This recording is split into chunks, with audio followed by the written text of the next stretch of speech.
আচার আচরণ ও কথাবার্তায় যদি প্রত্যেককে কথা অনুভব করাতে পারেন যে সে আপনার সবচেয়ে প্রিয় মানুষ, তাহলে বলা যাবে আপনি আচরণগত দক্ষতা ব্যবহারে সবচেয়ে পারদর্শী। আপনি আপনার মায়ের সঙ্গে সুন্দর ও আবেগঘন আচরণ করুন। অকৃত্রিম ভালোবাসায় তাকে সিক্ত করুন। তিনি যেন মনে করেন এরকম ভালোবাসাপূর্ণ আচরণ আপনি আর কার সঙ্গে করেন না। এমন সুন্দর আচরণ আর কখনো কারো সাথে করেননি।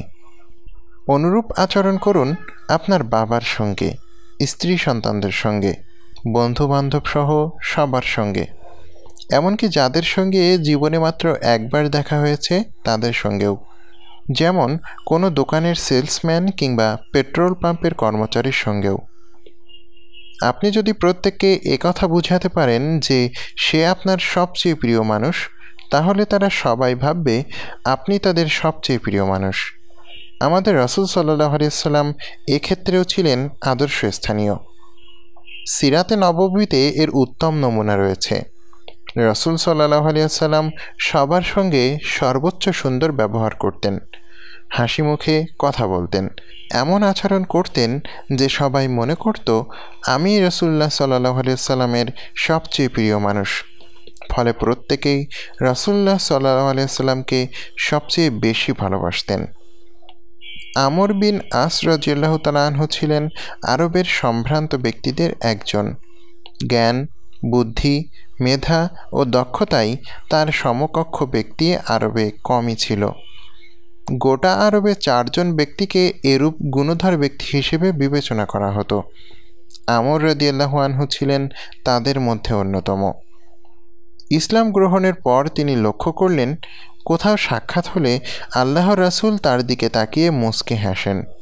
মজলিসে উপস্থিত হলে রাসূলুল্লাহ সাল্লাল্লাহু আলাইহি সাল্লাম তার আগমনে আনন্দ প্রকাশ করেন, সব সময় হাসি মুখে তার সঙ্গে কথা বলেন এবং সবচেয়ে সুন্দর অভিধায় তাকে ডাকেন।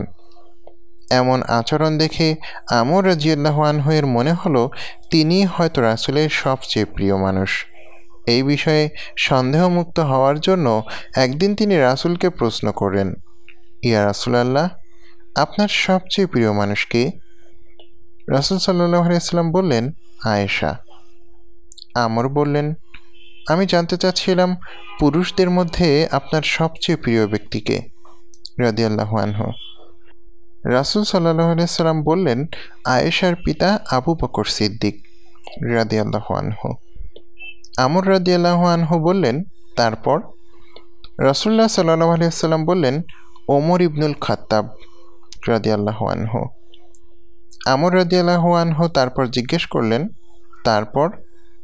রাসূলুল্লাহ সাল্লাল্লাহু আলাইহি সাল্লাম এবার ইসলাম গ্রহণ ও দ্বীনের জন্য জুলুম ও নিপীড়নের শিকার হওয়ার ক্ষেত্রে যারা অগ্রসর ছিলেন একজন করে এমন কয়েকজনের নাম বললেন। আমর রাদিয়াল্লাহু আনহু বলেন, আমার নাম সবার শেষে বলেন কিনা এই ভয়ে আমি আর প্রশ্ন না করে নীরব হয়ে গেলাম। লক্ষ্য করে দেখুন, নবী করিম সাল্লাল্লাহু আলাইহি ওয়াসাল্লাম কেমন মধুর আচরণের মাধ্যমে আমর রাদিয়াল্লাহু আনহু-এর মন জয় করে নিয়েছিলেন, যে তিনি মনে করেছিলেন তিনিই রাসূল সাল্লাল্লাহু আলাইহি সাল্লামের সবচেয়ে প্রিয় মানুষ। রাসূল সাল্লাল্লাহু আলাইহি সাল্লাম এভাবেই প্রত্যেককে তার মর্যাদা অনুযায়ী স্থান দিতেন, বরং তার প্রতি ভালোবাসা প্রকাশ করার জন্য প্রয়োজনে নিজের কাজ ছেড়ে দিয়ে তার কথা শুনতে থাকতেন।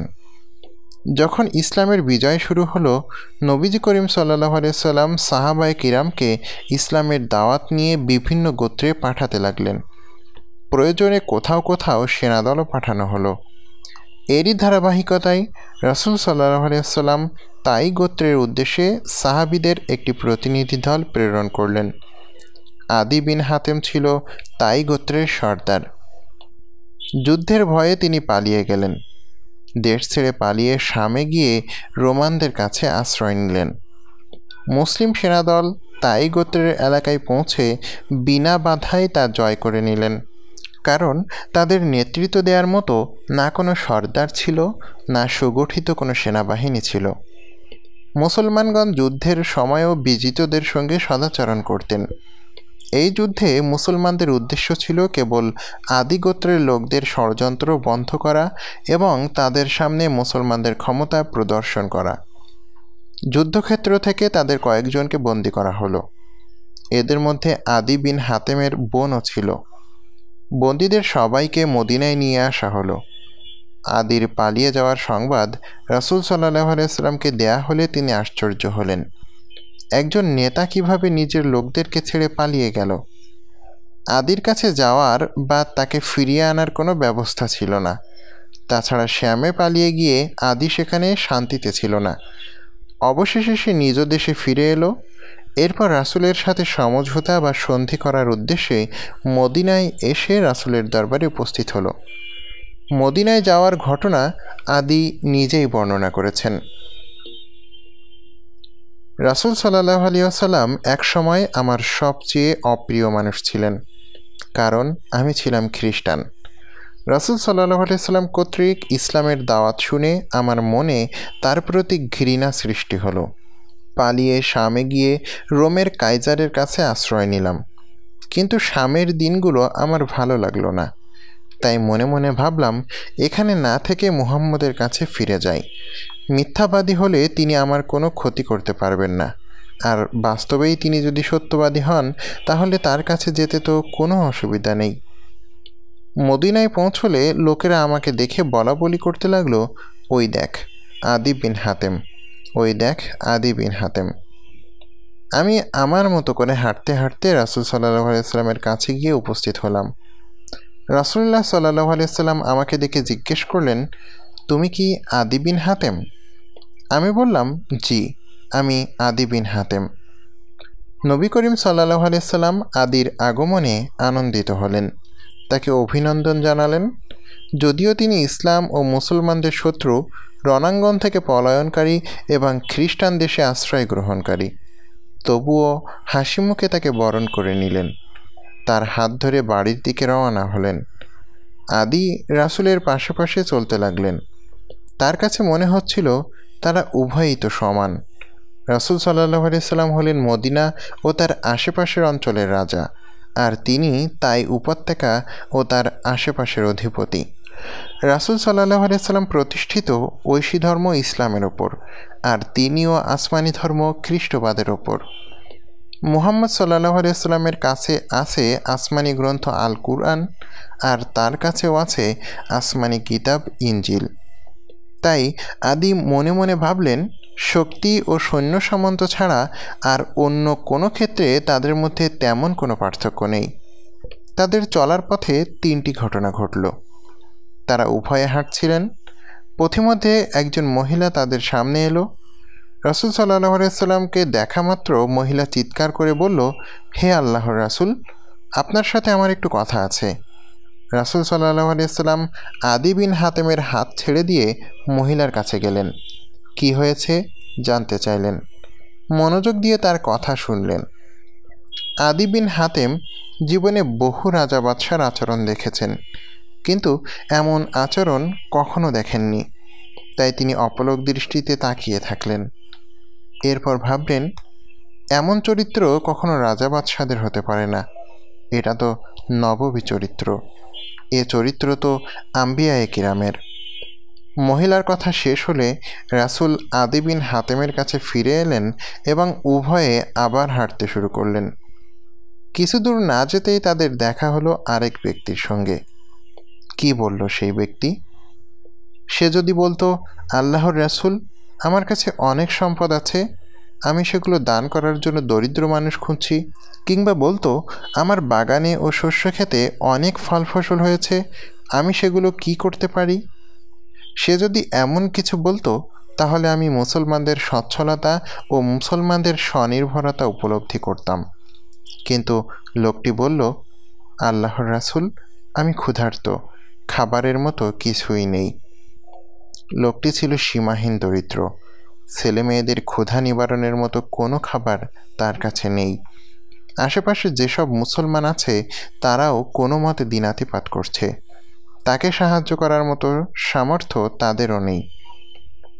রাসূল সাল্লাল্লাহু আলাইহি ওয়াসাল্লাম তাকে সান্ত্বনা দিলেন। এরপর আবার তারা হাঁটতে শুরু করলেন। কিছু দূর যাওয়ার পর আরেকজন লোক আসলো।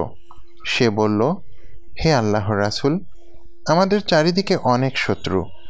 আমরা মদিনার বাইরে নিরাপদে বের হতে পারি না। মদিনা থেকে বের হলেই চোর ডাকাত ও কাফেররা আমাদের উপর হামলা করে। রাসূল তার কথা শুনলেন, তাকে সান্ত্বনা দিয়ে আবার হাঁটতে লাগলেন।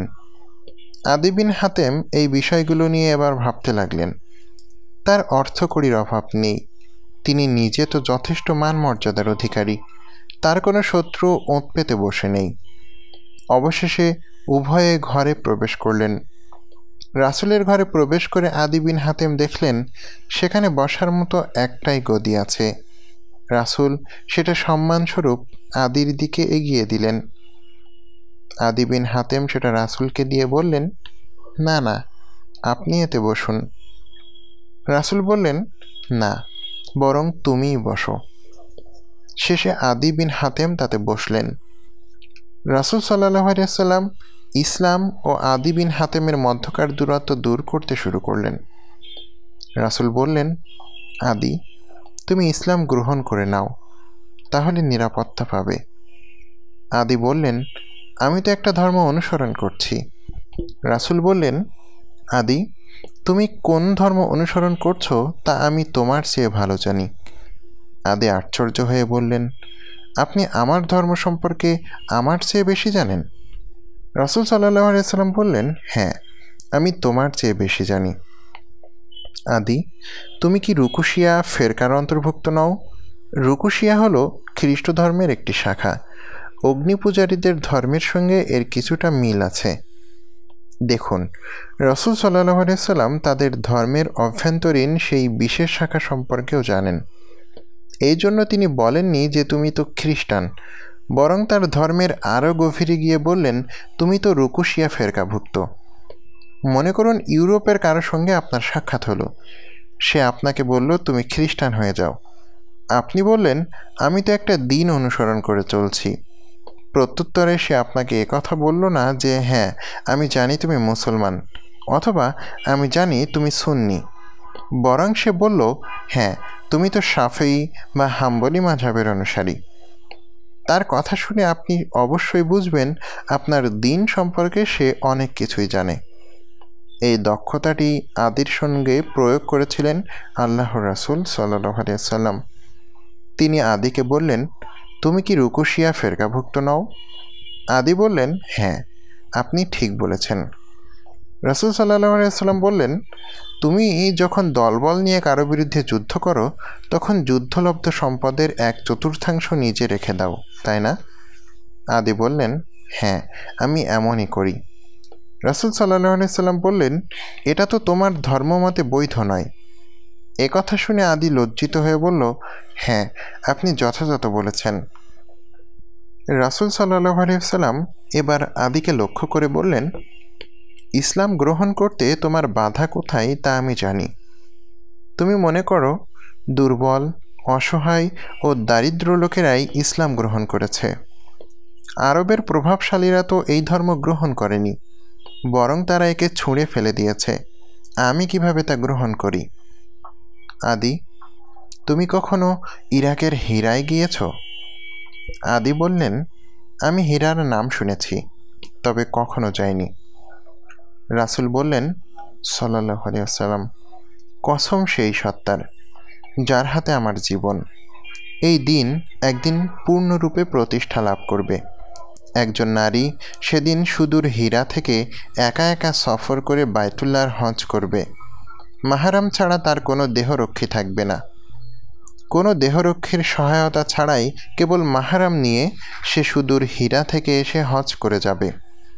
দীর্ঘ পথ পাড়ি দিয়ে বহু শহর বন্দর অতিক্রম করে মক্কায় পৌঁছে যাবে। তখন তার প্রতি হাত বাড়ানোর বা তার উপর জুলুম করার অথবা তার সম্পদ কেড়ে নেওয়ার সাহস কারো থাকবে না। তখন মুসলমানরা থাকবে ঐক্যবদ্ধ, ফলে কোনো মুসলমানের প্রতি অন্য কেউ চোখ তুলে তাকানোর সাহসও পাবে না। আদি বিন হাতেম রাসূলের কথাগুলো মনোযোগ দিয়ে শুনলেন, কল্পনায় দেখতে লাগলেন দৃশ্যটি। একজন নারী সুদূর হীরা থেকে মক্কা নগরীতে পৌঁছল, অথচ তার কোনো দেহরক্ষী নেই। তার মানে নারীটি এই উপদ্বীপের উত্তর প্রান্ত তথা আদির গোত্রের পাশ দিয়ে পাহাড়ি এলাকা অতিক্রম করছে। আদি আশ্চর্য হয়ে ভাবতে লাগলেন, মরুভূমির তাই গোত্রের দুর্ধর্ষ যুবকরা তখন কোথায় থাকবে? সে তাদেরকে অতিক্রম করে কিভাবে আসবে? এরপর রাসূল বললেন সাল্লাল্লাহু আলাইহি ওয়াসাল্লাম, আদি শোনো, শুধু তাই নয়, মুসলমানরা একদিন কিসরা ইবনে হুরমুজের রাজকোষও দখল করে নেবে। আদি ইবনে হাতেম ছানা ভরা চোখে জিজ্ঞেস করলেন, ইবনে হুরমুজের রাজকোষ? রাসূল সাল্লাল্লাহু আলাইহি ওয়াসাল্লাম বললেন, হ্যাঁ, কিসরা ইবনে হুরমুজের রাজকোষ। মুসলমানগণ তার ধনভাণ্ডার দখল করবে এবং তার সমস্ত সম্পদ আল্লাহর পথে ব্যয় করবে। রাসূল সাল্লাল্লাহু আলাইহি ওয়াসাল্লাম আরও বললেন, তুমি যদি বেঁচে থাকো তাহলে একদিন তুমি দেখবে ধনীরা হাত ভরে সোনা রূপা নিয়ে পথে পথে ঘুরবে, কিন্তু সদাকা গ্রহণের মতো একজন গরিব মুসলমানও খুঁজে পাবে না। মানুষের ধন সম্পদ তখন এত বেশি হবে যে দরিদ্র মানুষ খুঁজে পাওয়া কঠিন হয়ে যাবে। রাসূল সাল্লাল্লাহু আলাইহি ওয়াসাল্লাম এরপর আদিকে উপদেশ দিতে লাগলেন। আখিরাতের কথা স্মরণ করিয়ে তাকে বললেন, সেদিন কিছু লোক মহান আল্লাহর সঙ্গে সাক্ষাৎ করবে, তাদের মাঝে কোনো দোবাসী থাকবে না। সে তার ডান দিকে তাকাবে কিন্তু জাহান্নাম ছাড়া আর কিছুই দেখবে না, বাম দিকে তাকাবে কিন্তু হাই, সেখানেও দেখবে জাহান্নামের লেলিহান শিখা। আদি বিন হাতেম নীরবে চিন্তা করতে লাগলেন। হঠাৎ রাসূল সাল্লাল্লাহু আলাইহি ওয়াসাল্লাম তাকে চমকে দিয়ে বললেন, আদি, কালিমা তাইয়্যিবা পাঠ করে মুসলমান হতে তোমার বাধা কোথায়? তুমি কি আল্লাহর চেয়ে মহান কোনো প্রভুর কথা জানো? আদি নির্দ্বিধায় বলে উঠল, আশহাদু আল্লা ইলাহা ইল্লাল্লাহ ওয়া আশহাদু আন্না মুহাম্মাদান আবদুহু ওয়া রাসূলুহু। আদি বিন হাতেমের ইসলাম গ্রহণে রাসূল সাল্লাল্লাহু আলাইহি ওয়াসাল্লাম যার পর নাই খুশি হলেন। তার পবিত্র চেহারা মোবারকে আনন্দের হিল্লোল বয়ে গেল। জীবন সায়ান্নে একদিন আদি বিন হাতেম রাদিয়াল্লাহু আনহু বললেন, আমি সেই নারীকে দেখেছি যে সুদূর হীরানগরী থেকে একটি উটের পিঠে চড়ে একাকী পবিত্র মক্কা নগরী সফর করেছে। আর কিসরা বিন হুরমুজের রাজকোষ যারা হস্তগত করেছিল, আমি তাদেরও সাথে ছিলাম। আল্লাহর কসম, তৃতীয় ভবিষ্যৎবাণীটি সত্য প্রমাণিত হবে, কেননা তিনি তো আল্লাহর সত্য নবী। গভীরভাবে চিন্তা করে দেখুন, আদির প্রতি রাসূল সাল্লাল্লাহু আলাইহি ওয়াসাল্লামের আচরণ কতটা অমায়িক ছিল। কি মায়া আর কি ভালোবাসা দিয়ে নবী করিম সাল্লাল্লাহু আলাইহি ওয়াসাল্লাম আদিকে বরণ করে নিয়েছিলেন, আর আদিও কিভাবে হৃদয় দিয়ে তা অনুভব করেছিলেন। রাসূলের এই হৃদয় কাড়া আচরণ আদিকে ইসলাম গ্রহণ করতে কিভাবে আকর্ষণ করেছিল। এমন ভালোবাসা, এমন আন্তরিকতা আমরাও যদি উজাড় করে দিতে পারি, তাহলে আমরাও অন্যদের মন জয় করতে পারব। আমরাও পারব মানবতাকে অন্ধকার থেকে আলোর পথে আনতে, পারব হাজার হাজার আদি তৈরি করতে। একটু চিন্তা করুন, কোমলতা ও উন্নত আচরণগত দক্ষতা প্রয়োগ করে আমরাও পৌঁছতে পারি অভীষ্ট লক্ষ্যে।